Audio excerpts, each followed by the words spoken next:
Bonjour à tous. Moi, je voulais commencer par revenir avec vous sur un événement qui a eu lieu dans la lecture de la paracha de Kitissa. Vous savez, lorsqu'on a lu paracha Kitissa, et il y a deux questions là-bas posées qui sont toutes simples et qui nous permettent d'arriver à une conclusion. Vous savez, Dieu, quand les béné Israël ont fauté lors de la faute du veau d'or, Dieu a prévenu Moïse. Moïse était au courant, il savait, on lui a dit, ton peuple il est en train de fauter. Et malgré que Moïse était au courant que Moïse était au courant que les béné Israël étaient dans la faute, étaient en train dans l'idolâtrie, Moïse a pris la décision de prendre les louchot, de prendre les tableaux de la loi et de descendre vers le peuple juif pour leur donner. La question qui se pose est toute simple. Pourquoi, Moshe, tu prends cette décision pourquoi tu prends cette décision de descendre l'étape de la loi? Tu sais que finalement, le peuple juif est sur le mauvais chemin et dans l'idolâtrie. Tu le sais, c'est très bien. Peut-être aurait mieux-il fallu patienter un peu, laisser les louchot un instant, revenir avec les ministres et les remettre sur le droit chemin et leur ramener les louchot. Et seulement lorsque tu les as remis sur le droit chemin, leur ramener l'étape de la loi. Pourquoi tu leur donnes l'étape de la loi? Et en plus de la deuxième question, de quel droit tu te permets de les casser? De quel droit tu te permets de briser l'étape de la loi? Pourquoi tu brises l'étape de la loi? Si quelqu'un te donne une lettre à transmettre à une personne et cette personne ne veut pas cette lettre, tu n'as pas l'autorisation, si tu n'es pas l'auteur de la lettre, tu n'as pas l'autorisation de déchirer cette lettre. Donc pourquoi tu te permets de déchirer cette lettre? Pourquoi tu te permets de briser ces louchot? Finalement, tu n'as pas cette autorisation, elle ne t'est pas donnée cette autorisation.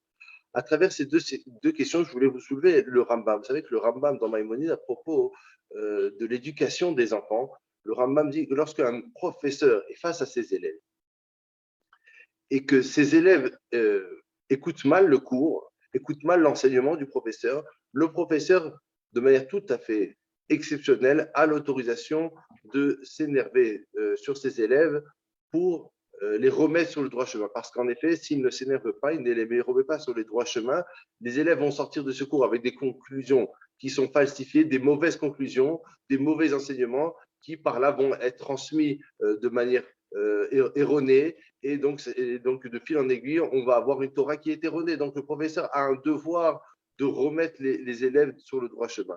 Et c'est seulement lorsqu'il s'énerve que à ce moment-là, les élèves sont sur le droit chemin et qu'il sort une production qui est quelque chose qui est productif parce que les élèves auront compris qu'ils étaient sur le mauvais chemin. Et Moshe Rabbeinu, je pense qu'on peut interpréter de la même situation. Moshe Rabbeinu, lorsqu'il a voulu briser ses louchot, casser, parce que vous savez que les louchot, pour revenir dans le sujet de la situation dans laquelle on se trouve, c'est vrai que les louchot, elles ont été brisées le jour de Tisha B'Av, pas Tisha B'Av, Shiva Asar B'Tammuz. Shiva Asar B'Tammuz, c'est le moment où les louchot, elles ont été brisées.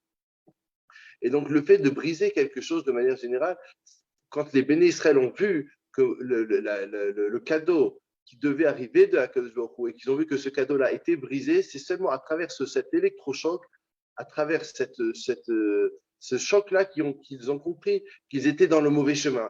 Parce que si Moshe allait leur expliquer de manière gentiment, vous savez, c'est peut-être pas la bonne solution de servir Dieu comme ça avec un veau d'or, non, c'était peut-être pas la bonne solution du tout, c'était peut-être pas la manière de s'y prendre. Il y a des fois où il faut savoir faire un électrochoc, il faut savoir briser pour pouvoir reconstruire, il faut savoir casser pour pouvoir remettre sur le droit chemin. Donc la solution de Moshe Rabbeinu, c'était à ce moment-là, il dit, je dois casser quelque chose, je dois briser quelque chose pour les remettre dans le droit chemin. Et c'est c'est cet électrochoc, en voyant ce qu'ils auraient pu avoir, ces louchottes-là qui étaient destinés pour eux, en voyant ce qu'ils méritaient, voyant cet électrochoc, c'est ça qui a brisé, c'est ça qui leur a permis de se reconstruire. De la même manière, voilà, il faut savoir une personne, elle a dans la vie des moments où on peut régler de manière 99% des cas, de manière générale, on a la possibilité de briser, de reconstruire avec la fameuse phrase, on dit small docha veyamin mekarevet, c'est-à-dire que tu peux repousser la main gauche et attirer vers toi, vers la main droite. Mais il y a des fois où pour pouvoir repousser quelqu'un, sans te voir sombrer dans l'insulte ou dans les mauvaises manières, mais on est obligé de casser, obligé de briser. C'est ça qui fait qu'on a une leçon et c'est ça qui fait qu'on comprend qu'on est sur le droit chemin parce que là, on était arrivé à un point qui était trop grave et donc on était obligé de passer par cet intermédiaire pour remettre les béné Israël sur le droit chemin. Mais vous savez, c'est pas parce que on arrive à des moments difficiles dans le peuple juif, que ce soit la destruction du temple, que ce soit les différents pogroms, les différents décrets qu'il y a eu sur les juifs au long de l'histoire que les gens, c'est vrai que les gens interprètent ça de manière Dieu nous a lâchés, Dieu n'est plus avec nous, il a changé, il est plus, on est. Il faut savoir qu'on a trois exemples dans la Torah où on voit que c'est pas parce que Dieu te lâche, c'est pas parce que Dieu n'est plus avec, parce que Dieu se fâche contre toi, c'est pas parce que Dieu te brise quelque chose à la manière des louchot que ça veut dire que tu es abandonné. Non, Dieu, il est toujours là et le moyen de briser, c'est seulement pour reconstruire. Parce que vous savez que de manière générale, Dieu ne brise rien pour briser. Il y a tout ce qui est brisé dans la Torah, c'est fait pour reconstruire. Il y a un temple qui a été détruit, le premier, alors on construit le deuxième à la suite. Le deuxième, il est brisé, et ben on aura, si Dieu veut, le troisième. Les premières louchotes ont été brisées, on a eu des deuxièmes, mais c'est toujours dans un but de reconstruire, dans un but d'assembler ces morceaux, dans un but de reprendre en soi les débris et de recommencer à construire quelque chose.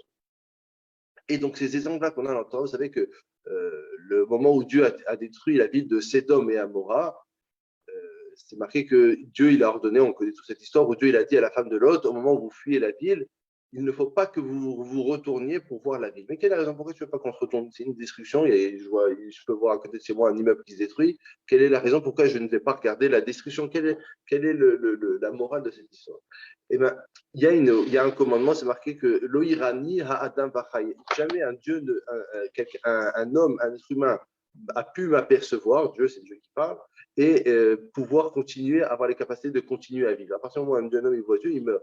Et ben, au moment où Dieu il a détruit Sédom et Amora, il y a eu la Shrina, il y a eu les nuées, il y a eu la représentation de Dieu qui est descendu sur terre. Dieu s'est retrouvé sur terre.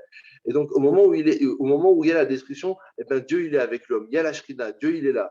Dieu, il est présent. C'est la raison pour laquelle elle ne pouvait pas regarder, parce qu'à un moment, elle a regardé, elle a vu Dieu. Mais c'est pour montrer que Dieu, quand il détruit, il ne s'écarte pas. Au contraire, il est là de manière encore plus présente au moment de la destruction. C'est ainsi marqué aussi dans la Gemara de Nedarim, là-bas, on voit, dans le traité d'Arab, propos d'un malade, on voit qu'aussi, quand une personne a été malade, Dieu, il est présent, il est là avec le malade. Il y a la Shrina qui est avec le malade. Pour dire, voilà, l'homme, tu souffres, mais sache que si tu souffres, je suis avec toi, je ne t'abandonne pas, je suis toujours avec toi. Et je finirai par cette dernière Gemara qui est dans le traité de Baba Batra, où on voit que lorsqu'ils sont rentrés dans le Echal, au moment où ils ont voulu détruire le temple, ils sont rentrés dans le Echal, et là, ils ont vu, c'est marqué, ils ont vu les kérouvim, les chérubins, qui s'enlaçaient l'un à l'autre. Et donc la question se pose, puisqu'on sait tous que lorsque les bénis d'Israël ne vont pas dans le bon chemin, alors les kérouvim, les chérubins détournent leur regard, et lorsque les bénis d'Israël vont dans le bon chemin, on sait que les kérouvim se regardaient l'un à l'autre, étaient l'un en face de l'autre, s'enlaçaient l'un à l'autre.